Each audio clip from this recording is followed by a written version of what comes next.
Hello ladies and gentlemen, this is part 2 of the Grand Marquis Crown Victoria Lincoln Town Car Panther Platform AC repair, evaporator repair. I've got done what I said I'd get done in part 1. We'll do a camera flip. I've got my lines disconnected, and let me show you something so you all can learn from my experience. I bought the universal seal kit, and if you can see, this one's shredded, this middle one's damaged, and this top one is damaged.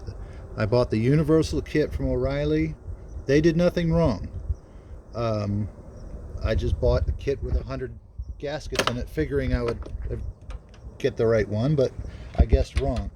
Those 3 are done for. They're not reusable, they're broken, and the 3 from this bottom line are damaged as well. This bottom line goes into here, so that one's completely busted.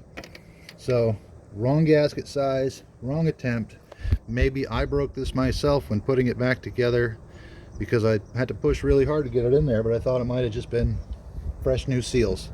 I was wrong.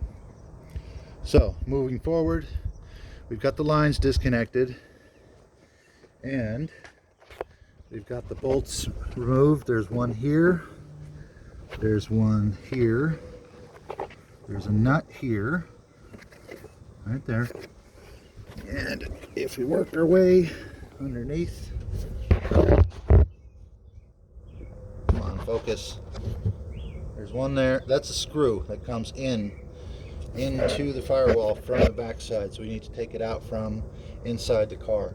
There's another screw. I believe there's 2 screws in total that go into the engine bay from the inside of the car.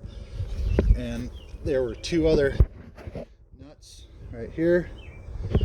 There's the 3rd one from the top on the bottom side. And once you've got your fender out here, it's way under the back side. You'll have your back of your hand against the exhaust manifold. You've just got to walk your fingers around the outside of this thing and feel what goes where. And so that's my tech tip. Use your fingers on a job like this more than your eyes. This helped getting those clamps off.